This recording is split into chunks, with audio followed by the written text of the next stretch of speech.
Okay, then come and join. No problem. Okay, ma'am. Let me just go to the slideshow. I believe for Yeah, all of, very yeah, please go ahead. okay. A warm good morning to all the participants. The way get started is a quiet talking and begin doing. That's a Walt Disney's quote. Some person have an amazing ability to change the way we feel about life. This is why I select one of our student Vinupriya, second BBA, is going to welcome the gathering. Vinupriya, Yes, ma'am. take care of this session. Okay. Honorable guests, respected faculties, and my dear friends, warm good morning to all. It's my pleasure to start this session by heartily welcoming everyone. On behalf of Dean, Director, Principal, and faculties of BBA Department, NGM College, I heartily welcome our special resource person, Mr. Nair Vishal Vijay, Assistant Professor, Electronics and Communication Engineering, Karunya Institute of Technology and Science, Coimbatore. I would like to welcome all participants for this session. Welcome you all. Thank you, Vinupriya. Before shall Thank we you, hand ma'am. it over the session, I'm going to say about few words. Knowing is not enough. We must happy. We must apply. Wishing is not enough. We must do. This piece of wisdom is one of my favorite quotes for students. It's reminded us to apply what we learn and what take action towards success rather than waiting and hope. We are having a exact resource person from Karunya Institute, I think. He is going to talk about entrepreneur's mind. Entrepreneurs are great at dealing with uncertainty and also very good at minimizing risk. That's the classic entrepreneur.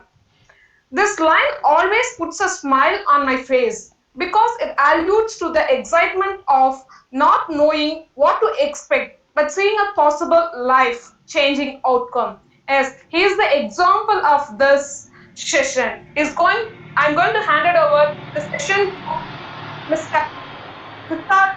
Nair Vishal Vijay, Assistant Professor, Electronic and Communication Engineering, Karunya Institute of Technology and Sciences, Coimbatore. Thank you, sir. Thank Take you, care of madam. this session. Thank you, madam. Yes, before I start the session, is my presentation visible to all of you? Yes, Respond. is my All presentation visible to all of you? If not, please let us know. Okay. Is my audio? Am I clearly audible? Vishalakshmi ma'am, am I clearly audible? clear, sir. Clear. Clear. Super. Okay, okay, fine. No interrupt. Presentation is also visible, no ma'am, to you clearly? It's visible, sir. Yeah, Visible. yeah. Oh, okay, okay, fine. So, good morning, all of you, once again. Thank you, ma'am, for that warm welcome.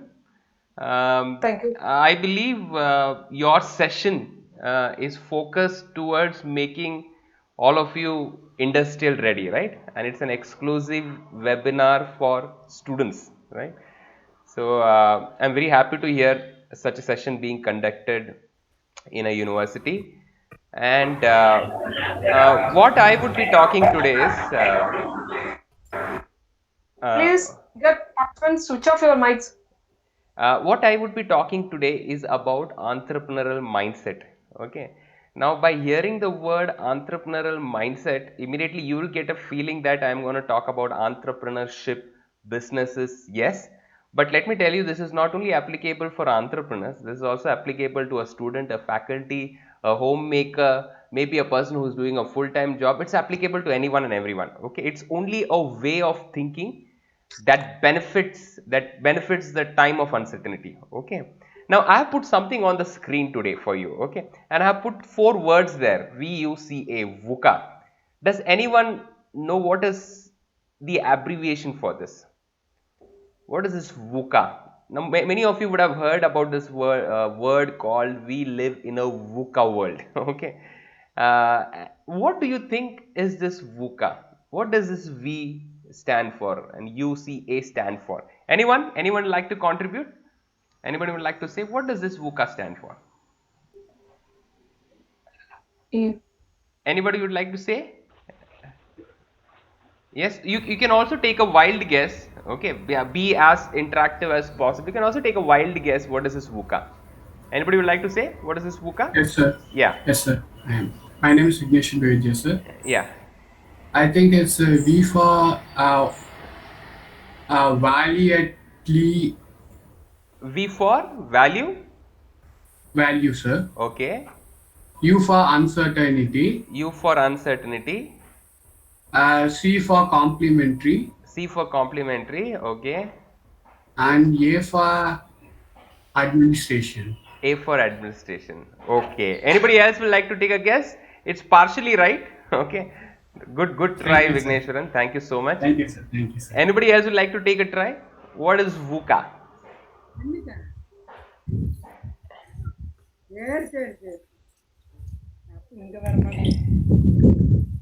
Okay, fine. I believe I'll just give you a. Yes, somebody wants to contribute? Yes, please go ahead. Sir, VOCA full form is, I think so, volatility, Volatile. sorry, correct. Yes. Volatility and uncertainty, I think so, complexity. Okay. And And A for ambience, like that. ambiguity. Exactly. What's your name, gentlemen? What's your name? Praveen. Praveen. Thank you, Praveen. That's exactly the full form of VUCA. VUCA means volatile, uncertain, complex, and ambiguous. Okay. So that is what is meant by VUCA. Okay. So VUCA is actually. I think somebody's mic is on. We may have to mute the mic. Yeah. Okay. So VUCA is actually VUCA is nothing but volatile, uncertain, complex, and ambiguous word. Right. Now, if I should ask you this this world that you are living, ma'am, I think somebody's mic is on. ஜாலியா இருந்துச்சுன்னா குப்புற காமிச்சு வைங்க வேண்டாம்னா உங்களுக்கு சாக்குல கட்டி மழை தண்ணி எதுவும் நிக்காத இடத்துல வச்சிருங்க Hello.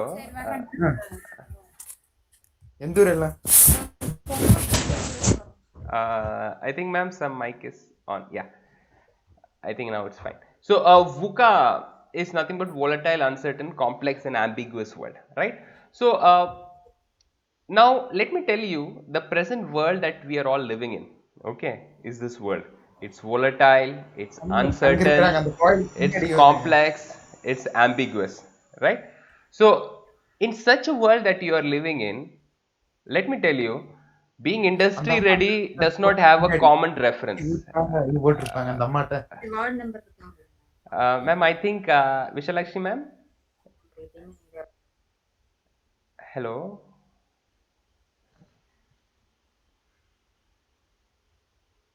Yes.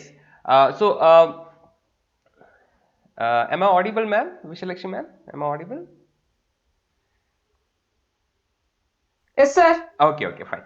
So, since it is a volatile, uncertain, complex, and ambiguous world, there is no common reference for, be industry ready. Okay. Now, for example, if I tell you, be an expert in blockchain, supply chain management, be an expert in artificial intelligence, be an expert in data science and analytics. But let me tell you one thing, just being an expert in a particular skill or a technology will not help you to tide over this ambiguous world that we are living in. We are living in one of the most volatile times that our history has faced. Okay, all of you are aware of the present COVID-19 impact on our world, on our economies around the world, and fortunately or unfortunately, I should say, most of the students who are attending this seminar today, you are gonna step into a world which is gonna be very volatile. You are not gonna have an industry in any traditional sector accepting you anymore with the kind of pay package you want, with the kind of lifestyle you want. You are gonna expect things in a very volatile, uncertain way. So how do you get ready in such a world, such an industry where you have so much of uncertainty, you have so much of volatility, the world and technology has become so complex and ambiguous? How do you get yourself ready for such a world that we are entering in? So that is the very focus of my talk today, how to get yourself prepared for this kind of world called VUCA world. And let me tell you that only medicine that I have found, or the only fix that I have found, is creating an entrepreneurial mindset. Okay, and exactly as I said, having an entrepreneurial mindset is not about being an entrepreneur alone. It is a way of life, it is a thought process. Okay, it is a way of thinking that gives you the benefit of uncertainty. Yeah, and I believe this is one fix that the world is actually looking for to fix the problem of uncertainty today. Yeah, so before I talk about entrepreneurial mindset, let me talk to you what is a mindset. Okay, so if you look at uh, what is a mindset? If I should ask you, can someone say what do you think by, what comes to your mind when you hear this word called mindset? What comes to your mind when you hear this word called mindset? Anybody? What comes to your mind? So in simple words, if I should say from a good book, it says, for as a man thinketh in his heart, so is he. Okay, so as a man thinks in his heart, so is he. Okay, so mindset has to do a lot with the way you think, what you believe, and the behavior you exhibit on what you think and believe. Okay, so what I am going to put forth in front of you is a thought process. Okay, that thought process which helps you to tide over uncertain times, where that helps you to find opportunities in your problem. Okay, that helps you to excel in uncertain times, that helps you to make complex problems into simple solutions. Okay, so that is the mindset that I'm going to explain. Okay, now when we think about having the right mindset, okay, we always think we need very high fund education, we need to be very skilled, we should be very talented, we should be the best in the field, we should be technically genius, we should have the best certification course, we should have the best degree programs, we should have got graduated from the best colleges or universities in this country or the world. So we have all this thought process. To create the right mindset, we should be surrounded by the right environment, or we should have the right strength. I should be more charismatic, I should have the best English, I should have the best skills in the market, I should be industry ready. Okay, so all these words come to our mind, or all these thoughts come to our mind when we think about having the right mindset to be industry ready. But let me give you an example before I start. What is the right mindset? Okay, and what do I like to tell you about the having a right mindset? Now if I should ask you a question, who is the king of the jungle? Can anyone answer? Is it such a tough question? Yes, who is the king of the jungle? What have you learnt in your school about who is Lion, the sir. lion, right? Thank you. Yes, sir. So it's a no-brainer, right? Anybody would say a lion is the king of the jungle, right? Can someone debate it? Everyone would accept it. Lion is the king of the jungle. But if I should ask you another question, why do you call lion as the king of the jungle? Yeah, is lion bigger than an elephant? Right? There are animals in the jungle which are bigger than lion, right? In fact, an elephant is around 20-30 times bigger than lion, stronger than lion, has a larger muscle than lion. But still, elephant is not known as the king of the jungle. When you take a cheetah may be faster than lion, right? Far more faster than lion. But still, cheetah is not known as the king of the jungle. A rhino may be far more stronger than lion, right? Lion is not the strongest animal in the jungle, right? It's not, a rhino or a hippopotamus may be much more stronger than a lion. A lion may not be the tallest animal in the jungle also. A lion is not the tallest animal. A giraffe is the far more taller animal in the jungle, right? When you take lion, it's not the most cunning or wise animal in the jungle. Maybe a snake or a hyena may be more cunning in the jungle. But you see, the lion is not the strongest, lion is not the fastest, lion is not the tallest, lion is not the biggest, lion is not the most intelligent or the cunning animal in the jungle. But still, lion is called as a king. Right? Now, if I should ask you, why is lion called as the king of the jungle in spite of all his weaknesses? He is not the fastest, lion is not the biggest, lion is not the strongest, lion is neither the tallest or the most cunning animal in the jungle. But still, we call lion as the king of the jungle. Right? But we still call lion as the king of the jungle. Now, one thing we should understand is it's because of the mindset of the lion. It's because of the mindset of the lion. When a lion faces an elephant in the jungle, we all can visualize this. When a lion faces an elephant in the jungle, what does it face? what does it face at? When it looks at an elephant, it looks at what goes in the mind of the lion. What goes in the mind of the lion is very simple: lunch. Right? And what lion thinks about is eating the elephant. Though the elephant is bigger, far more stronger, a kick from an elephant can kill the lion, but still what goes in the mind of the lion is it's a lunch. Right? I can eat it. But when an elephant looks at a lion, what does it look at? It looks at an eater. It looks at an eater, right? It knows that this is a animal which can eat me. This is an animal which can eat me, and that actually limits the potential of the elephant. That actually limits the potential of the elephant. So elephant, though being stronger, bigger, much more huge, having a larger body mass, because of its mindset, it is limited in its approach towards lion. But lion, though being a small cat, because of its mindset, actually has an advantage over lion. So it is not about your strength. So let me tell you, students over here, it is not about your strength. It is not how skillful you are. It's not how technologically exposed you are. It's not how charismatic you are. It's not how best English you can talk. It's not about how good your written English skills are, spoken English skills are.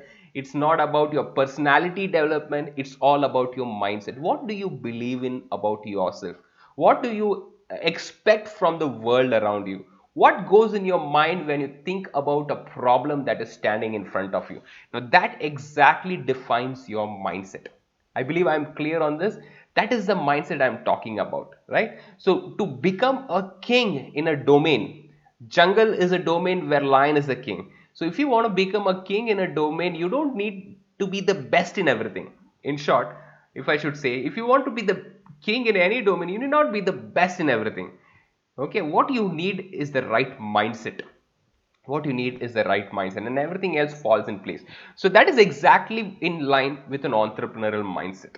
Okay, and one very good definition about entrepreneurial mindset is given by Rita Gunther and McGrath and Ian Macmillan in a very well-known book called The Entrepreneurial Mindset, written back in 2000 itself. The way of thinking about your business that captures the benefit of uncertainty.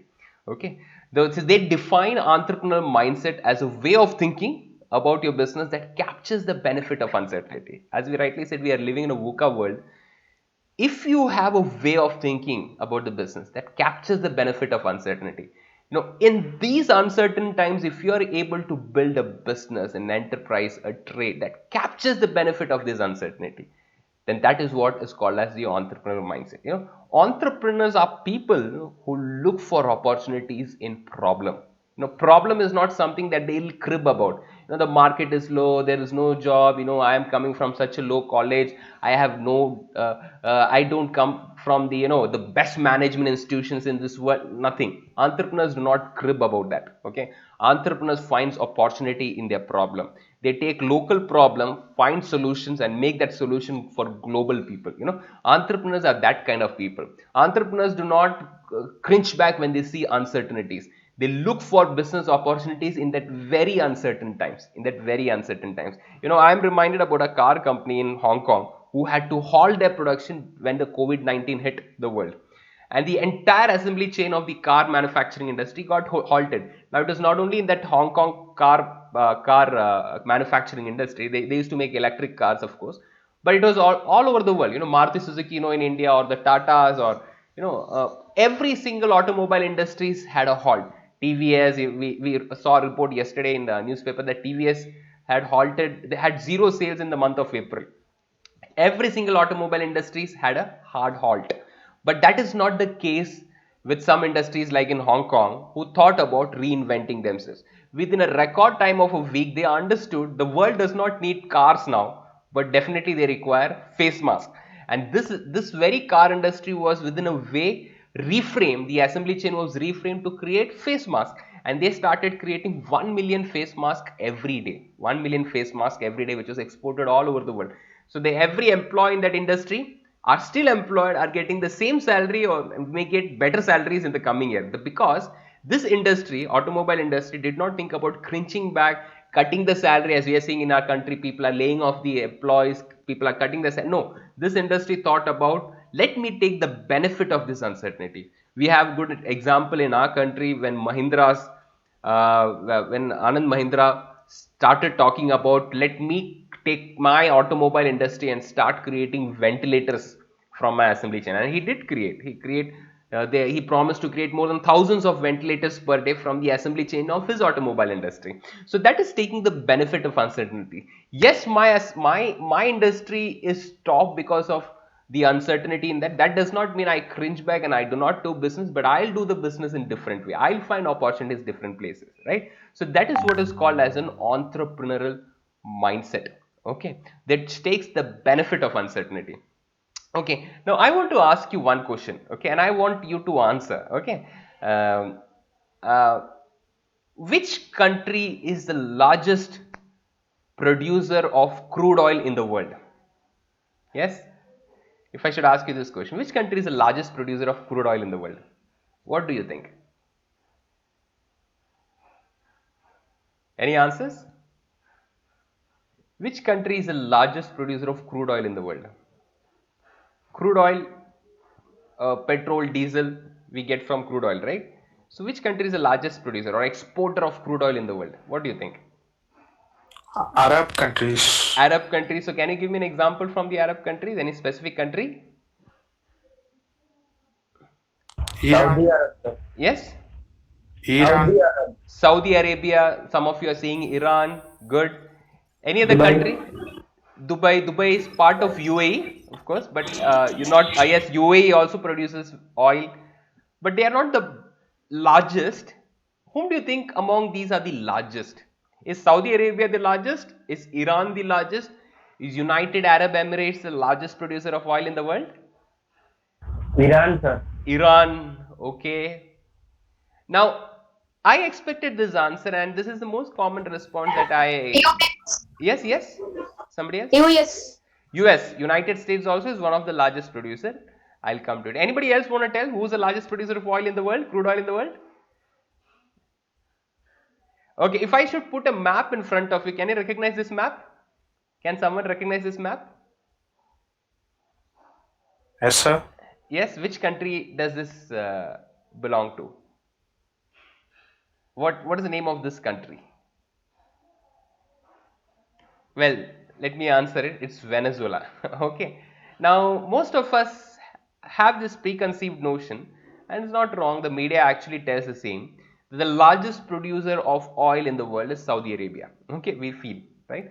But in reality, the largest producer or the largest reserves of crude oil in the world, around 300 billion barrels of crude oil, is actually situated in Venezuela. It's a South American nation. Most of you would have heard about Venezuela in the present time, of course, for the wrong reasons. But Venezuela is a country with the largest reserves of crude oil in the world, right? It's not Saudi Arabia. Saudi Arabia is second largest with 267 billion barrels of crude oil. Third largest is, of course, United States, and then Canada and Russia, and all these countries follow. Iran and all these countries follow. Now, what I'm saying is, Venezuela is the largest reserve of crude oil in the world, but we did not know it, right? We know Venezuela presently because of the economic crisis it is going through. Okay. Now, let me tell you what happened in Venezuela. Now, Venezuela is a very socialistic country. Very socialistic country. Socialistic country in the sense trying to do good to its people, giving a lot of freebies, free electricity, free water, subsidized education, and all those things. Okay. So, Venezuela is a country known for that. Now, back in 1950s or before 1950s itself, Venezuela understood that they have this reserves of oil, crude oil, and they started exploiting it. Let me tell you, in the year 1950, after shortly few years after the World War II, Venezuela was one of the richest countries in the world. It had the fourth largest economy on the basis of per capita GDP. It was 4 times richer than countries like Japan, 12 times richer than countries like China. It was one of the most prosperous countries in the world, having one of the best per capita GDP. Its citizens enjoyed one of the best lifestyle. As time went on towards 1980s, Venezuela almost had the same title. It was the major economy in South America, one of the best economies in the world, right? But in the 1980s, there was an oil glut. The requirement for oil reduced all over the world in 1980s because many other countries roped in. Iran, Iraq, Saudi Arabia, Kuwait, and so many other Arabic countries and other countries became a free economy to export their oil throughout the world. And that actually put a pressure on Venezuela, and Venezuela's oil did not go into the market to the extent that they wanted. So Venezuela started facing an oil glut. So their oil reserves, their oil started facing less demand in the market. They started going into inflation, right? But in 1998, from 1980 to 1990, they were under a lot of inflation, but still they were stable. But till then, by 1998, they had a change in their power, and Hugo Chavez, a very populist leader, took over Venezuela. Yeah, Hugo Chavez, and many of you would have heard about Hugo Chavez. Now, when Hugo Chavez took over Venezuela, he wanted to please his people to the maximum. Yeah, so he started exploiting this oil wealth. He said, if we have so much reserves of oil, why not sell it in international market, gain international market favor, sell more and more oil, and make lot of wealth and give to our people, right? And that is what he did. In the year 2000, the oil prices all over the world started rising up little by little. By the year 2004, we all may know, by that time we would have been there, and we know that oil prices throughout the world started peaking by the year 2004. From the 2004 to 2014, the oil prices were very high all over the world. Now, Venezuela wanted to take the opportunity from this situation, and it did exactly that. It did by selling more and more of its oil resources to the world. In the year 2004, Venezuela's economy started become booming again. Venezuela started becoming one of the major economies in South American continent. In the South American continent, Venezuela by per capita had become the richest country. It was one of the richest countries per capita base again in the world. Again, Venezuela started coming in the forefront. But it was all about oil. Venezuela understood back in 2000 itself, 95% of its economy is depending upon oil wealth alone, right? So all the industry Venezuela had was oil, okay, everywhere, only oil. 95% of its economy was driven by oil. Only 5% of its economy was driven by maybe agriculture, information technology, and automobile industry and all these other industries. But in the year 2010, 2008 to 10, actually, Hugo Chavez took a landmark decision for which Venezuela is still paying. Hugo Chavez said, we have to recapture the markets in Venezuela by making it a public sector industry. By making it a public sector industry. Now, by making it a public sector industry in the sense, Venezuela wanted to make every industry in Venezuela a government undertaking. For example, Venezuela wanted to make its oil industry government undertaking, because by then there were a lot of private players like British Petroleum. They were private players staying there. So when the private players were staying there, they were exploiting the country in the sense they were giving only a part of the profit to them. Their banks were public sectorized, their IT companies, their agriculture sector, everything was public sector. Imagine in India, you think about Infosys, TCS, all these companies are becoming government companies tomorrow, right?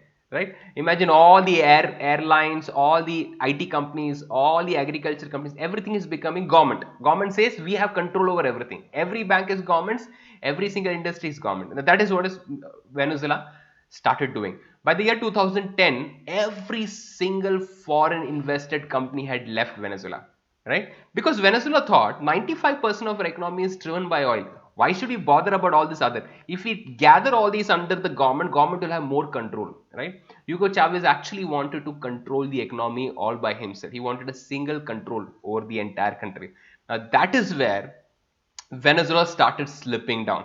But till 2014, 5% of that economy was vanished. There was no IT industry, no agriculture sector, no other industries are functional. But Venezuela was happy importing all the other materials it required from outside, because 95% of its wealth came from oil. And because oil prices were high, Venezuela was enjoying a time of riches, right? And what Hugo Chavez did was to make his fame grow further. He made everything subsidized. He made free, started giving free water, he started giving free electricity, he started giving free ration, he started giving free education, everything he started giving free. Most of the things he started giving free in Venezuela. Venezuelan people enjoyed that time when they were getting everything free. Won't you enjoy if in India tomorrow you know that you're going to get electricity free, water free, yeah, education free, right? If I should ask you students, how much fees you pay, won't you be happy if you get all these things free. And Venezuela did that exactly. So people automatically started following Hugo Chavez like a cult, right? He became a very cult leader, somebody who was blindly led. But in 2012, unfortunately, Hugo Chavez passes away because of cancer. Yeah, and 2013, one of his successor, Mr. Nicolas Maduro, he takes over the reign of the country, and he starts doing the same thing that Hugo Chavez was doing. In 2014, to the utter shock of Venezuela, the oil prices all over the world starts falling down. It starts falling down. It starts falling down. And 2014, the country starts slipping again into recession. First, it was 5% recession, 10% recession. There also it went to 100% recession. Okay, to 200%. Today, Venezuela, after 6 years after 2014, when the oil prices started falling down all over the market, today Venezuela has more than 1 million% inflation. Okay, that means Venezuelan currency does not amount to anything in the world today. Okay, so the country in 2014, which was one of the most prosperous countries in the world on per capita GDP basis, today Venezuela is one of the poorest nations in the world, one of the most poorest nations in the world.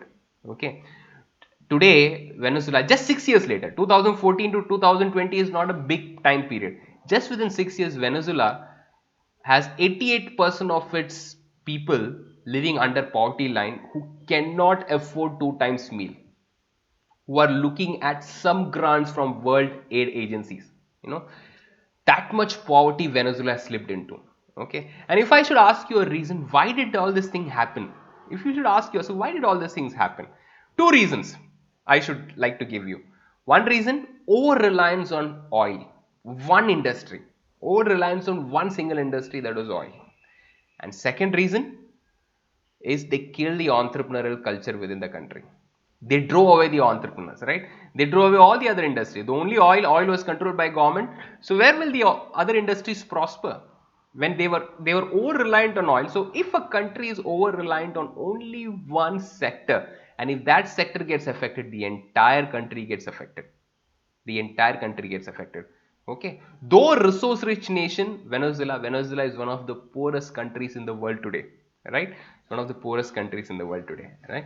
So there's a great example to learn from Venezuela for a country like India, right? Now India is a country where we have a lot of natural resources like Venezuela. Maybe we don't have oil wealth, okay, but we have a lot of resources, okay, and it takes a lot of challenge from the leadership to think from an entrepreneurial mindset way and exclusively grow every industry so that in times of crisis we are not hard hit.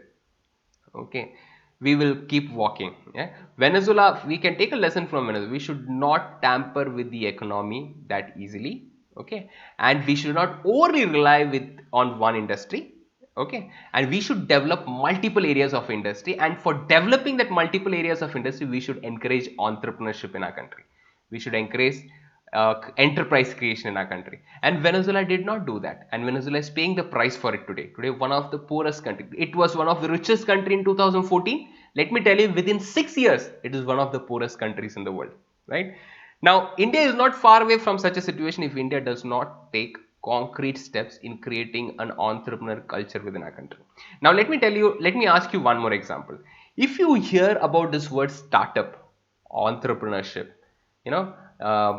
innovation, which country comes to your mind first? Which country comes to your mind first when you think about technological innovation, manufacturing innovation, startup? Which country comes to your mind first? Yes, which country comes to your mind first? Yes, Russia. Of course, Russia has one of the best space programs and defense application programs. Yes, but USA, Japan, okay, China. Of course, China is one of the largest manufacturing, one of the major economies in the world today. But yes, any other countries that come to your mind? Germany, sir. Germany, the benchmark in manufacturing industries, quality manufacturing happens is Germany, right? Any other country that comes to your mind? Well, that country's second name itself is a startup nation. Okay, that country itself is called as a startup nation, a cradle of entrepreneurs. They call that country as. Yes. Let me show you the map of that country. Can you recognize this country? Can someone recognize which country is this? Yes? I believe I'll tell you the answer, Israel. Right? How many of you thought that Israel is called as a startup nation? We don't hear more about Israel, but let me tell you, Israel is called as a startup nation in the world. Okay, the reason is it has one of the highest density of entrepreneurs in the world. One of the highest density of entrepreneurs in the world. Okay, and let me tell you the story of Israel. Okay, now I have told you a story of a country called Venezuela, which is resource rich. It has one of the richest resource called oil in the world, but still it's poor. But let me tell you a story about a country called Israel, which does not have any rich resources, but still it's rich. Okay, let me tell you about the story of Israel. Now, Israel was formed in 1947 at almost the same time that India was formed. Okay, it got the independence, got its independence almost at the same time. Now, Israel as a nation was formed in 1947. After it was formed, it did not have very friendly neighbors. Israel is surrounded by all these Arabic countries who are not friendly with Israel. They are kind of bitter enemies of Israel most of the time. Okay, and they do not associate with Israel, do not trade with Israel. Israel has a lot of limitations because of that. But let me tell you, in spite of all this restriction, how this country has prospered, right? Over the years, Israel has actually created a very good entrepreneurship and innovation culture within its system. It knew it does not have oil as a resource or copper as a resource or iron ore as a resource. It did not have all these resources. But still, Israel is rich today. It's because of its cultural value that it has implemented an entrepreneurial way. Yeah. So if you ask why is Israel prosperous today to its premier or prime minister, they will always say it's because of the entrepreneurial and innovation culture that we have developed in Israel. Let me tell you some of the achievements of Israel today. Before that, let me ask you, what do you think is the population of Israel? Let me ask you this question. What is the population of Israel? Can anyone tell this answer? People there. Yes? Because of the people there. People there. What's the population of Israel? How many? Population. Yeah. What is the population? Take a guess. Take a wild guess. Maybe around Around 2 90 million or 3 million. Around? Above 50 lakh. Above 50 90 lakhs? lakhs. 90 lakhs? Exactly. Okay. Population of Israel is around 80 to 85 lakhs. Okay. Now let me tell you, what is the population of Chennai? Chennai is 90 lakhs. Okay. Population of Israel is only 90 lakhs, less than 90 lakhs. The population of Chennai is 90 lakhs and above. Yeah. Now, what I want to showcase is the country of Israel is as tiny as that. It So, has a sorry, pop. sir. So your voice is breaking. So, My voice is breaking. Now is it yes. okay? Yes, sir. So, you said Now is it okay? Yeah. yes. Yeah, yeah. Maybe we'll have to unmute mics somewhere if there are open mics. Yes. Yes. Mute your mics somewhere. Yeah, fine. So, if you look at the population of Israel, Israel is a tiny country. I just gave you a comparison. It is just 90 lakhs, 85 lakhs people. Okay. With 85 lakh people, it's doing amazing things. Let me give you a scale of thing. It has a population which is lesser than Chennai's population. Okay. But still, today, when it comes to defense imports, India is one of the largest importer of defense equipments in the world. Largest by far. Okay, and India's 31% of the defense imports happen from Israel. You see our radar systems, our communication systems, everything is made in Israel. Okay, our missile guidance systems, we are very proud of doing Balakot airstrike, right? Yeah, let me tell you, the missile that we had retrofitted in the MiG 29 fighter jets that we had were Israeli made. Yeah, the plane was Russian made, the missiles were Israeli made, only the pilot was us, and him we dropped in a different country and came back shamelessly. That's another story. But you see that Israel is one of the major exporter of defense equipments in the world. When you look at agriculture, Israel is an example to the world. When you look at agriculture, they have they two-thirds of the Israeli country is arid, it is desert, but they started growing even wine in the desert. That is the progress that they have done. They have converted two-third into only one-third of the country is arid and deserted place today. They have made two-third of their countries cultivatable today. Today, Israel is a self-dependent country when it comes to agriculture. When it comes to agriculture innovations, whether it is sprinkle technology, whether it is drip irrigation, everything is formed in Israel. The world over, they look up to Israel for innovation in agriculture. Yeah. When it comes to the sector of cyber security and internet security and all those things, Israel is the world leader in that. The best technologies in the world in the area of computer science are formed in Israel. When it comes to in the present time, when it comes to creation of vaccine, creation of medicines, creation of ventilators, most of the blueprints were in Israel. Israel was the first countries to test antibodies based vaccination for COVID-19. Israel has come with has actually released the blueprint of their Medtronics company's ventilator for the world to adopt to fight COVID. Israel technologically it is genius when it comes to semiconductor device, electronics industries. Israel is a world leader in that again. One of the best semiconductor ICs manufacturers are in Israel. If you take Cisco's highest R&D, biggest R&D center is in Haifa, Israel. When you look at Microsoft biggest R&D center is in Israel. When you look at Google has one of the largest R&D centers in Israel. You take founders of Google like Larry Page and Sergey Brin, they are Jewish Israelite. You take founders of Facebook like Mark Zuckerberg, he is a Jewish and Israeli descendant. You take founders of founder Larry Ellison of Oracle, he is a Jewish. We see so many uh, founders of world companies like Google, Oracle, Facebook are all Jewish. What is that works in Israel? 40% of all the Nobel prizes that have gone till date have gone to Israeli scientists. Now, what is that goes in Israel? This is amazing. How many Nobel Prize have gone to Indians, right? We are a country of 1.3 billion people, right? We are more than 160 times bigger than Israel. 160 times bigger than Israel, I'm talking about. And still, we don't have we don't match their innovation and entrepreneurship potential. Yeah, and if you look at all these achievements, whether it is in technology, agriculture, defense, water technology. When there was water crisis in Chennai a couple of years back, when there was water crisis in Chennai, Subramaniam Sami, one of our cabinet ministers, said, Chennai is facing the worst drought in 145 years. The solution for this is in Israel. Imagine a country which is smaller than the size of Chennai, or smaller in size of population than Chennai, is giving solution to India, right? When it comes to desalination technique of water, converting seawater into drinking water, Israel is the world leader in technology.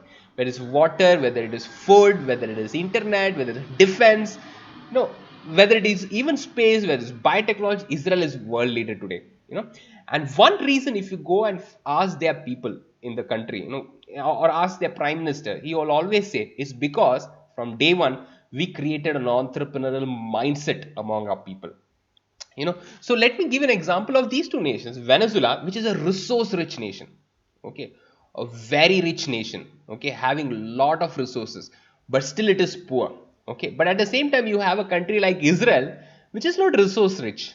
It has no resource except for its own people, a small sect of its people, but still it is prosperous today. It's because of a mindset. So let me tell you, most of the times we feel India is poor because we don't have the rich resources like oil or diamond or gold.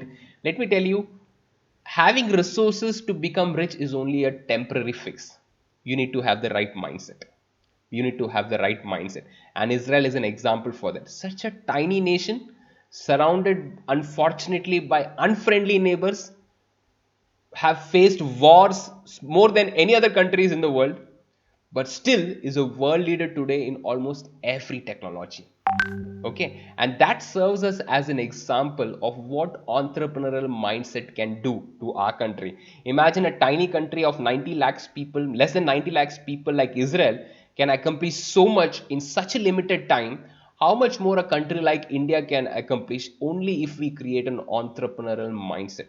And that is exactly what I want to encourage each and every one of you today.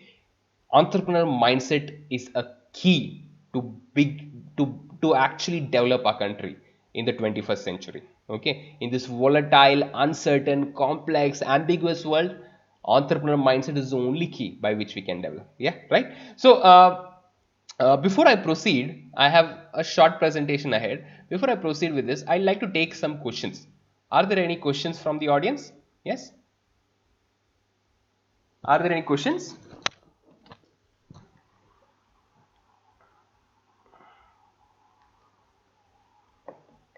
Anybody has any questions? You can also post your questions on the chat box. Okay, you can also post your questions on the chat box. Yeah. Anybody has any questions, please let me know. And then we'll proceed.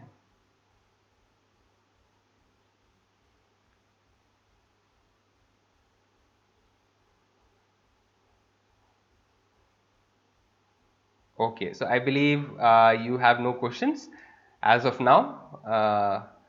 Okay, no sir, clearly understand. Okay, fine. So I believe I'll finish the session then. I'll go ahead and finish the session then. Okay, so till now what we have seen. Okay, till now what we have seen that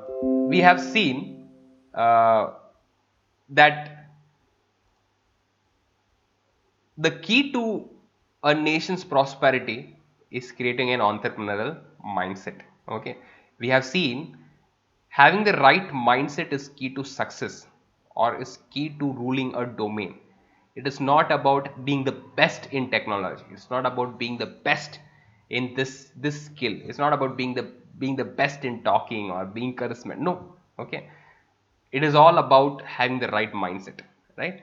And I gave you a classic example of two nations. One is resource rich, bigger nation with high population, with good geographical location, but still a poor nation called Venezuela. Another nation which is surrounded by bitter enemies, geographically it has so much disadvantage, but still it's a rich nation today. Okay, so the difference in the development of a country is based upon cultivating the right mindset among its most important resource, its people, rather than thinking about the resources that it can find under its earth. Okay, so let's continue with our presentation. So I want to tell you a few characteristics of people with entrepreneurial mindset. Okay, and first characteristic I like to tell you is they passionately seek new opportunities. Entrepreneurs are people who passionately seek new opportunities, right? One example I would like to give you is Airbnb, Oyo and Rumi. Okay, now I should ask you one question. How many you would have heard about Airbnb, right? Or definitely you would have heard about Oyo rooms, which is popular in India. Rumi is of course not Indian, but Rumi is also one option, one startup which is popular in these days. Now, if you look at Airbnb, Oyo, and Rumi, all of them are considered to be disruptors of the hotel markets or the residence market. Okay, before Airbnb came in, there was only hotel sector. If you were traveling from your city to some other city on a business trip or any other personal work, you had to book a hotel, and the hotel did not come cheap. The hotels were costly, food there was costly, and luxury came at a very high cost. And if you could not afford it, you had to settle down for some crampy, unhygienic, crappy hotels, which many people did not prefer. Okay, now this is where Airbnb thought differently. It said, I have to disrupt this market.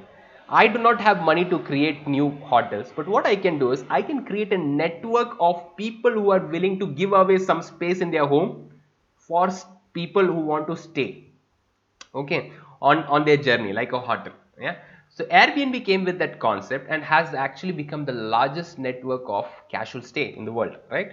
So Airbnb allows you, so if you are a person, you have your own house. In your house you can give away one room with basic facilities to people who are traveling to your city at a lower price level, and you can provide them with food and other facilities. And why not you be listed on Airbnb? Airbnb did that exactly. It is one of the most creative startups the world has seen, Airbnb. Oyo Rooms in India, founded by Ritesh Agarwal, an entrepreneur who started his entrepreneurial journey when he was just 19 to 20 years old. Your age, most of you are that age. He started his entrepreneurial venture there. He dropped out of his college and he started. I'm not encouraging anybody to drop out from here, but Ritesh Agarwal did that, and he started this startup called Oyo with trying to solve one problem. That problem was availability of budget hotels. Now, budget hotels in India were very badly maintained. They did not have a standard operating procedure. Their food there was unhygienic. The living conditions, their bathrooms facilities, water facilities were interrupted. It was not hygienic. No, all these problems are there. But this guy steps into that sector and says, if you would follow a standard operating procedure that I would list out, then you can actually create a hotel sector which I will promote through my portal called Oyo Rooms. That is how Oyo Rooms started, with just 3 or 4 hotels from his neighborhood. Today Oyo Rooms has more than 4,500 hotels listed on its portal in India alone, offering more than 1,25,000 rooms. Apart from that, Oyo has also expanded to cities in China, in Middle East, in UK. It is expanding to Japan. So many countries Oyo has expanded its presence to. Right? Oyo is more than $5 billion company today, and at the age of 26, 27, Ritesh Agarwal is considered to be the youngest self-made billionaire in the world. Right? So that is the power of innovation in Oyo. Oyo did not construct new hotels like Taj Group or Marriott Hotels or all these Blue Star.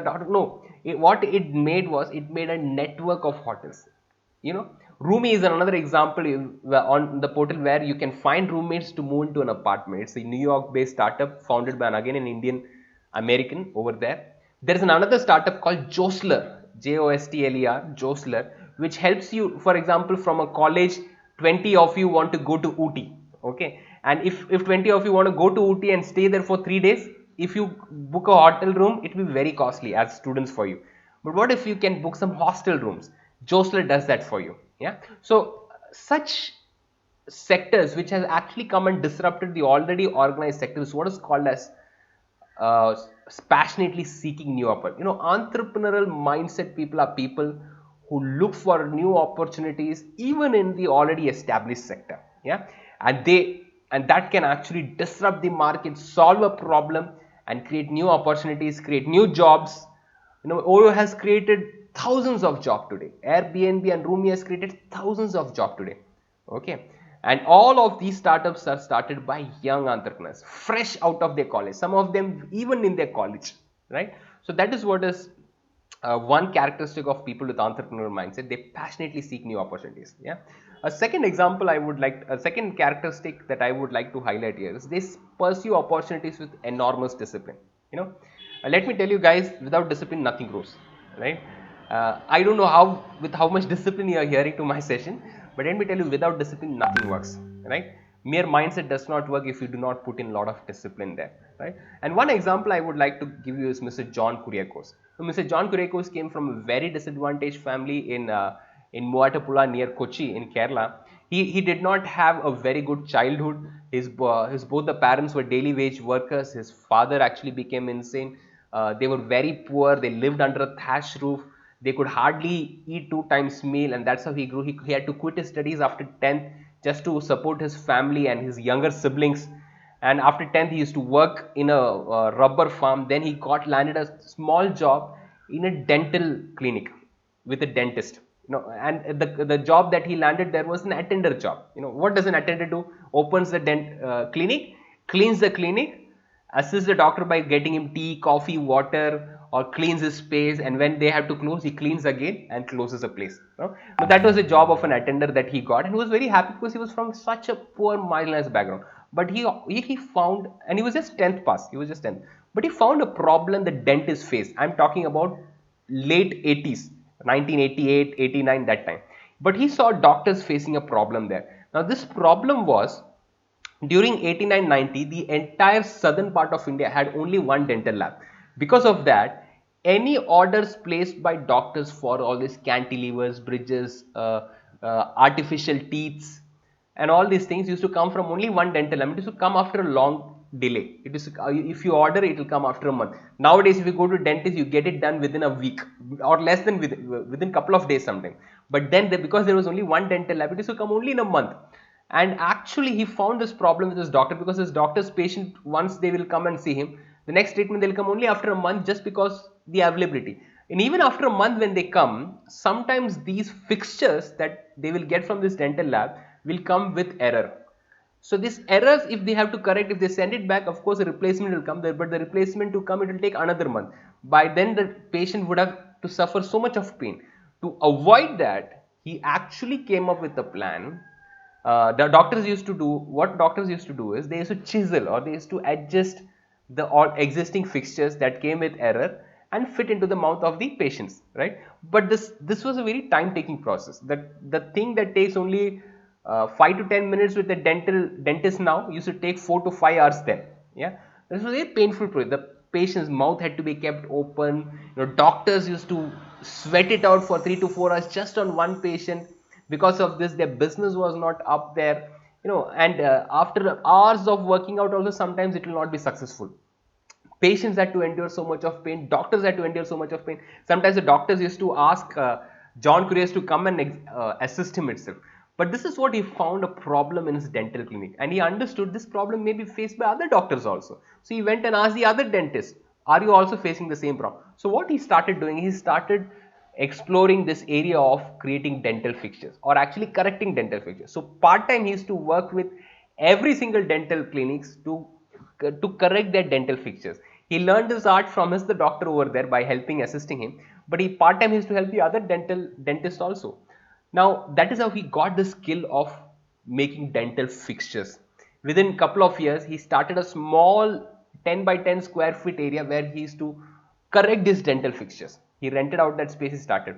To cut the story short, due to want of time, today, at the end of 30 years, close to 30 years of John Kuriakose starting off his venture in 1989, at the end of 30 years, today DentCare Private Limited, it's a private limited company today. It employs more than 3,000 employees. It has a turnover of more than 400 crore per annum. It is the largest dental fixture exporter in the entire Asia. And who has found this company? Mr. John Kuriakose is just 10th pass. Okay. And how did he find this company? By just solving a problem for his doctor. Okay, for his employer at that time. Okay. Today he is supplier for almost every single day. If you go to a dentist in a local area, he'll definitely know DentCare. It is the largest producer and exporter of dental care products in the entire country and Asia. Right. Who did this? A 10th pass. I believe everyone who's attending this webinar today is 10th pass, 12th pass and doing some graduation studies, right? Now look at the opportunity that comes with discipline. A person with entrepreneurial mindset is a person who will pursue opportunity. Let me tell you, opportunities are found in problem, right? Found in problem. Now opportunities with enormous discipline. He put in that hard work. There were times when Mr. John Kuriakose slept only for 1 hour a day, but he worked it out. Those small job, he worked it out, and today he is prosperous. He is one of the richest person living in Kerala today. All thanks to his innovative entrepreneurial mindset, right? So education is not the key to entrepreneurship. A mindset is the key, right? So the next thing I'd like to say is a person with an entrepreneurial mindset pursues only the very best opportunities and do not exhaust themselves on every option. Mr. Kishore Biyani is a very good example for it, the founder of Future Group. All of you may easily associate with Big Bazaar, Brand Factory, Pantaloons, all these things come under Future Group. He is the founder of Future Group, Mr. Kishore Biyani. He is known to be a businessman who tries to copy the business that is happening maybe in China or in USA and implements it in India. Now what works there may work in India. He works with that assumption, modifies that business model and implements it in India. So he has a sprawling business. You know how big a hit a Big Bazaars are, Pantaloon outlets are, or all these brand factories are. So he has this notion of starting the right business at the right time in the right geographical location, and that has actually brought immense business success to Mr. Kishore Biyani, who is the foremost entrepreneurs in our country. So let me tell you, can you identify the best opportunities in your life? Find the best opportunities, put your 100% in following that rather than following 5 to 10 distractors. Okay, one thing I'd like to tell you is a person with an entrepreneurial mindset is focused with one work, is possessed with doing one work at a time. Okay, so if you're a person, you try to do, in morning I'll do this course, afternoon I'll do this course, evening I'll do this course, morning I'll do this work, afternoon I'll do this work, morning I'll prepare for IAS, afternoon I'll prepare for MBA CAT exam. No, that does not work. Okay, you have to be a person who's totally dedicated towards one particular goal, and that opportunity you should have discovered is an opportunity that works for you. Okay, so a person with an entrepreneurial mindset is a person who follows only the best opportunity, that does not exhaust themselves on every option. Okay, the next characteristic I would like to tell you about a person with an entrepreneurial mindset is they focus on execution, specifically adaptive execution. Okay, they focus on execution, specifically adaptive execution. Now when I tell about they focus on execution, specifically adaptive, they do not wait for everything to become right to start their business. Okay, all the situations to say, one common mind block we all have is, to start a business I need a lot of finances, I need a lot of money, I need lot of creativity, I need lot of management principles to be understood. Okay, I need an MBA degree. Okay, I need to understand accounts, commerce, sales. Nothing. You need the right mindset. Okay, now let me give an example of Mr. Phanindra Sama, who's a founder of Redbus. As we all know, Mr. Phanindra Sama, he discovered a problem in the transport sector. Now it was his personal problem. Back in 2004, he tried to book a bus ticket from Bangalore to Hyderabad during Diwali time, right? And he could not get a bus ticket. And he went from travel agency to travel agency. Back then, you had to go to each travel. He had to go to KPN Travel, Pervin Travel, then ABT Travels. Every single travel agency he went, and nobody said they had a ticket because it was a season time. And Bangalore Hyderabad is a very busy route, right? So in this time, when he could not find a bus ticket, he got a bus ticket from one travel agent who was standing outside one travel agency, and he got the ticket. He went to board the bus, but when he boarded the bus, somebody else was sitting in that place, and he understood he was being cheated by the travel agent. He deboarded the bus, and then he understood that there's a problem in this industry. Now there are hundreds of buses that were standing there, ready to ply from Bangalore to Hyderabad, and definitely there will be one seat vacant in one of those buses, but he could not see it. And those bus vendors, bus operators would be happy if they get that one passenger like Phanindra Sama, so that they can go full bus from point to point, right?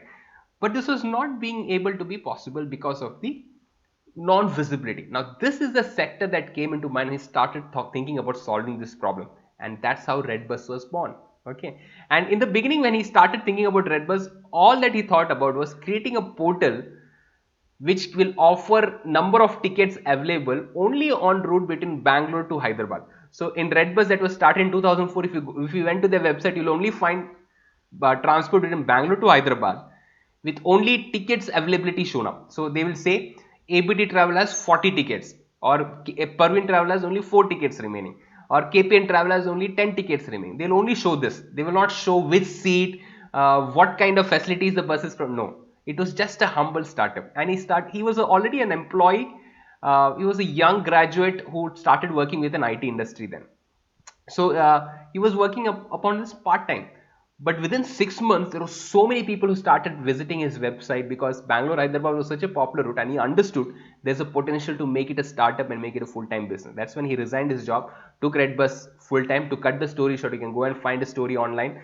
He started Redbus full-fledged. Today you can go to Redbus, book a bus ticket right from your space, right? You can finish booking a bus ticket in your place. You can book that seat that you like to book. You can compare pricing among the buses. Today there are transparent pricing given. You can review the bus. Because of reviewing the bus operators treat you properly, right?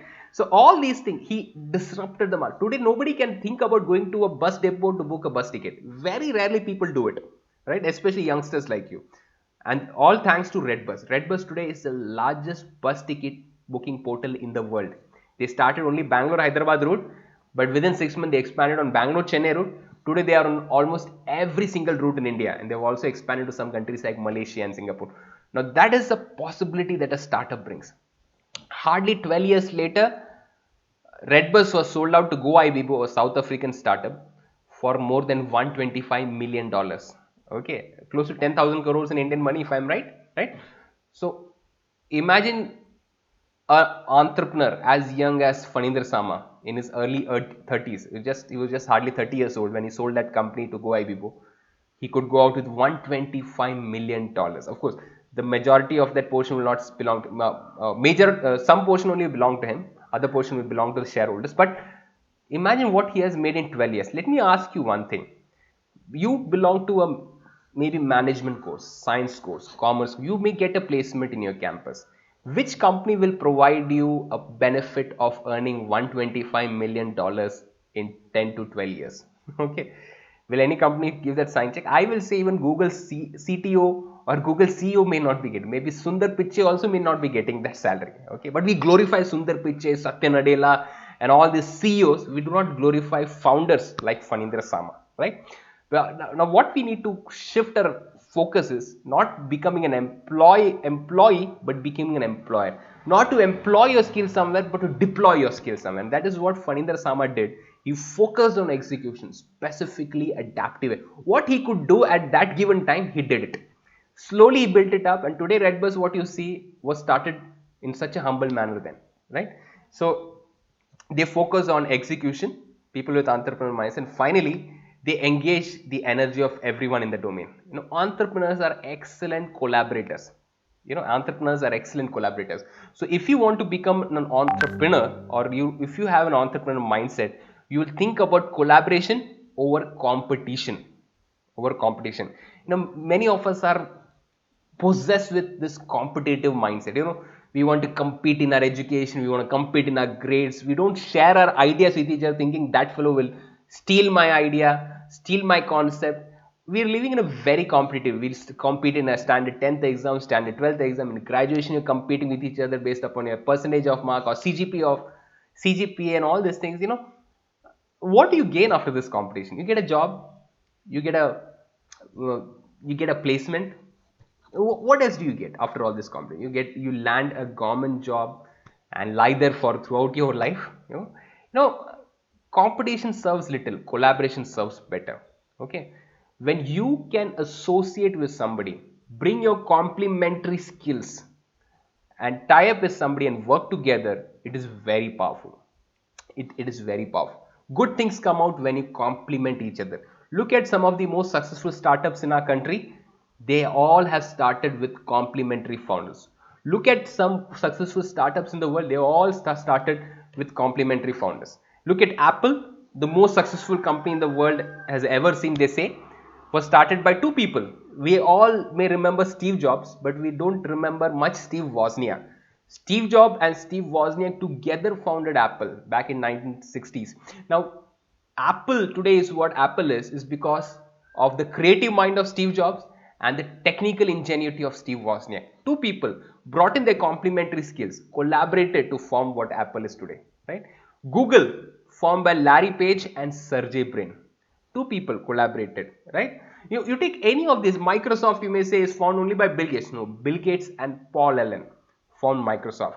Two people came to, when two people with complementary skill, maybe you are very creative, find somebody who's technically genius, find somebody who can speak well, find somebody who's technologically genius. Do not think that you have to build in all the skills within yourself. That is not possible. You cannot be jack of all trades. Then you'll be master of none. What I would encourage you is you become master of one. If you're good at speaking, be good at it. If you're good at marketing, be good at it. If you're good at technology, if you're good at creating a website, application, be good at it. Find people with complementary skills, collaborate with them and create enterprises and entrepreneurs. Then it will be a very exciting journey. Look at Flipkart, found by two people, Sachin and Binny Bansal. Look at Ola Cabs, found by two people, Bhavish Agarwal and his co-founder, Ankit Agarwal. Bhavish Agarwal and Ankit Bhatti. Look at all these, whether it is Snapdeal, whether it is most of these successful startups that we see in the world and in our country are found by collaborators. They are not found by individuals. They are found based upon collaboration, right? Facebook also collaborated with very good mentors in the initial lives like Peter Thiel, who co-founded PayPal and many other startups. So look at collaboration rather than competition. What do you gain out of competition? Collaborate with people with complementary skill, and then you will grow your business. Yeah, and entrepreneurship will be an exciting journey when you collaborate, right? So try to collaborate with people. So these are the 5 traits that I want to put in front of you that are part of an entrepreneurial mindset. A person with an entrepreneurial mindset, they passionately seek new opportunities. A person with an entrepreneurial mindset, they pursue opportunities with enormous discipline. A person with entrepreneurial mindset are people who pursue only the very best option. They do not exhaust themselves on every other option that is there in the market. Okay. A person with an entrepreneurial mindset will always focus on execution. A person with an entrepreneurial mindset will always collaborate. They engage the energy of everyone in the domain, right? Look at it, these 5 companies I've listed here. Remove one company, the other companies will miss them, right? If you remove Microsoft, there will be no operating system where you can find either a Google search bar or a Facebook application or an Amazon app, right? If you remove Google from there, you'll miss the other 4 companies, will start missing it. They all collaborate with each other. They're not competitors alone. They're collaborating with each other on many technology forefronts, right? So collaborate to be successful, okay, and grow. We are living in the age of collaboration, not in the age of competition.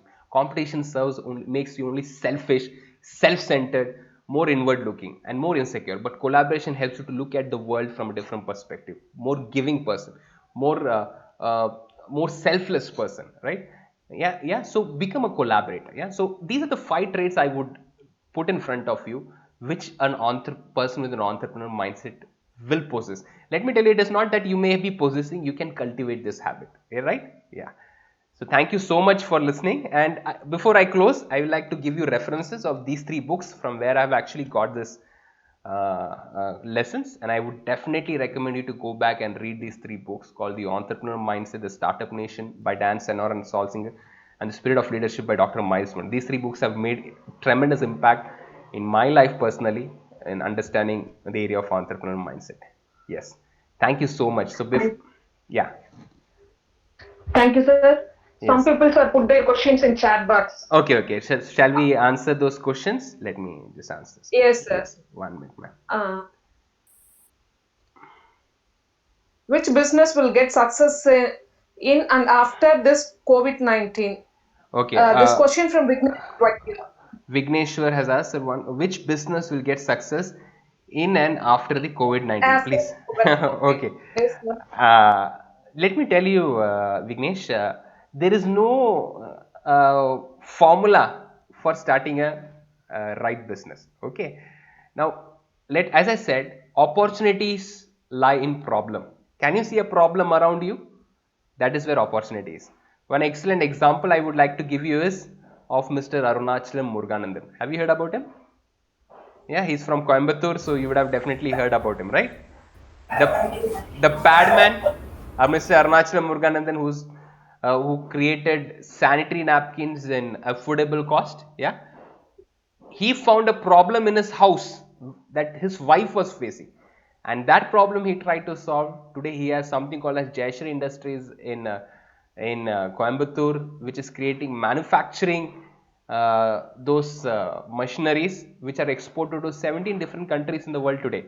Okay, solve a local problem that your neighborhood has, and that problem has the opportunity. Okay, so in the COVID-19 world, what business have prospered? There's no hard and fast rule for it, but I like to tell you one thing. There are businesses in the field of education technologies are seeing a great increase today. Okay, because we have to meet online like this.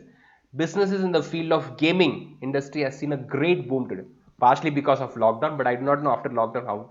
Business in the field of e-commerce, okay, with respect to e-commerce in every sector, whether it is daily groceries, vegetables, fruits, daily requirements, but it is sourced locally. Local e-commerce portals are becoming popular. One example I'll give you is M-Pani or Live Local, which is very popular in Bombay, boomed within this time of lockdown due to COVID-19. But industries like Big Basket, Amazon, Flipkart and all actually saw a dip because they could not get delivery agents because they delivered from warehouses. Okay, whereas local e-commerce portals prospers. Local e-commerce portal have found tremendous opportunity.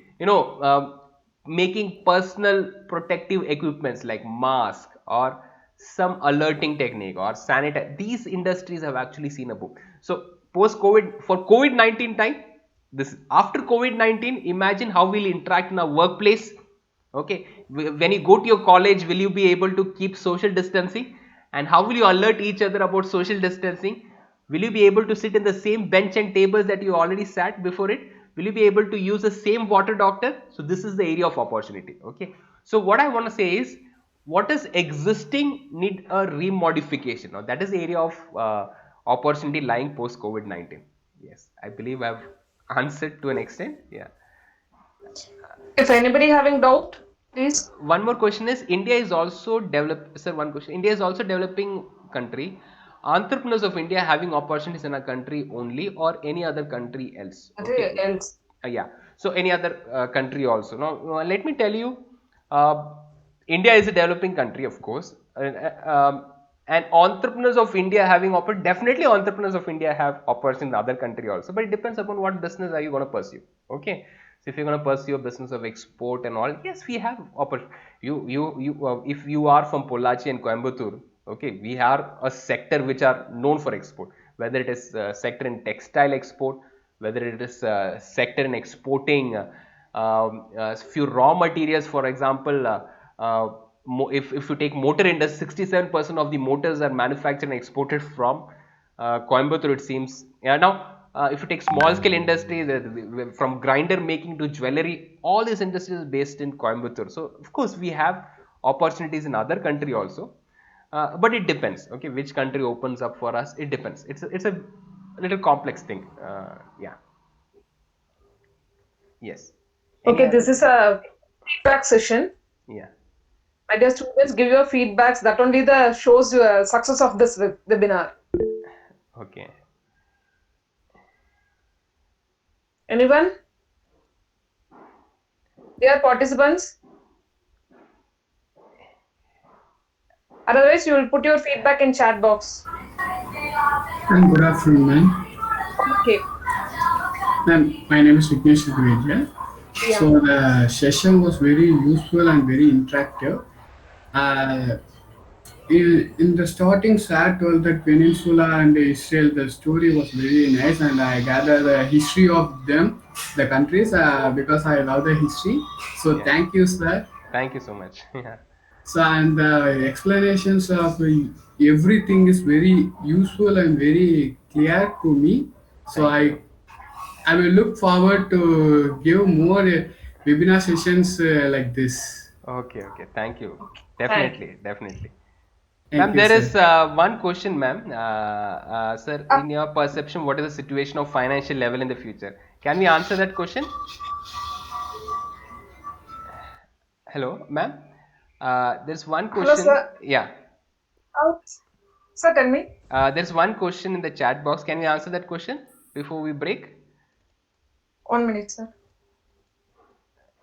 Yes, sir. In your perception, what is the situation of financial level in the future? Can we answer that question? Now the financial level is struggle, sir, but in future surely it will develop. Develop. Yeah. This is a somewhat a crisis period, I think. Yeah. Yeah. Uh, Okay. So I like to But add surely to it will get. develop. Yes. So I like to just add to what ma'am is saying. Okay, definitely. You're asking about my perception. It's my personal perception. Okay. It's my purpose. Financial level in the future, it is totally in the hands of wealth creators. Okay, India is moving towards a wealth creation country rather than saving. Till now, we were only thinking about saving, fixed deposit, save our money somewhere and all. But now it's a time of investing. Okay, so in times of crisis, when people say we need a lot of liquidity, just save, I would recommend, yes, save, but think about investing also. Invest in some small businesses, in small opportunities that are locally made, because wealth creation is a key to have a stable financial future. Yes. So before go for an formal Yes. conclusion, I'm going to say some few words about Yes, ma'am. your Sure. session. Sure, ma'am. Actually, why we organize this webinar is the basic main aspect is the education objective is only not giving information to the students. Yes, definitely. It would create a inner urge and inspiration to the students. That is Definitely. our motto for this conducting such this wonderful webinar. Yes, ma'am. So I think your words satisfied this objective. Okay, thank you, Not ma'am. only that, you marked three aspects in their mind. Yeah. One thing, excellence is not a skill; it is Yes. an attitude, Yes. mindset. Yes, definitely. Only another thing, the student could challenge. Imagine your life is perfect in every respect. What Yes. did it look like? Yeah. My personal opinion is that is gaining clarity for what they really want in life. Yes. Start with a clear vision and Yes. their ideal life and happiness, then work backward to achieve it. Definitely. Mainly, you put forth VUCA concept. Yesterday, Yes. Dilibans put forth one concept that is Yeah. felt you are skill, otherwise it kills your it kills you.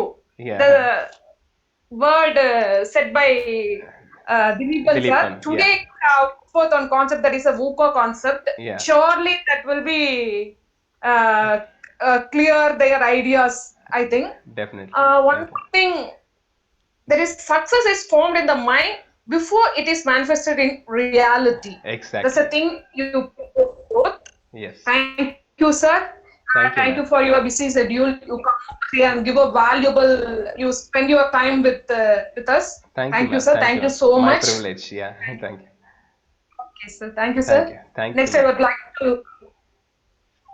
Next, I would like to thank our management, NGM College management, head Definitely. of the department, Dr. K. Veerakumar, Yes. faculty members, Mr. Bhuvanendran, Manigantan, Sindhuja, my dear students, friends, Yeah. those who are supporting us to conduct such a wonderful seminar. Yes. Not only that persons, even Dilibans are from Geeta Jeevan Arts College. Yes. He only Okay. refer as a guest for us. Okay. Thank Thank you, you. sir. Thank you, madam. Thank you. Thank you, sir. Even some more persons are made a timely help. That is a Ram sir from Sims as well as Kavita ma'am from Sims. They also helped to me conduct such a to face technical problems. Yes. Thank you, sir. Thank you, Thank you ma'am. so much. Thank you, madam. Uh, It's my privilege. Yeah. okay, sir. Thank you, my dear participants. Thank you so much. Thank you, participants. Thank you, Vishalakshmi, madam. Thank you for the management of NGM for giving this opportunity. Thank you so much. Okay. Yeah. Wish Thank you you, good. sir. Thank you, sir. Thank you. Thank you. Okay, sir. Shall we leave this meeting, sir? Yes, yes, ma'am. Yeah. Okay, sir. Thank you. Thank you. I will meet you again. Thank you. Thank you.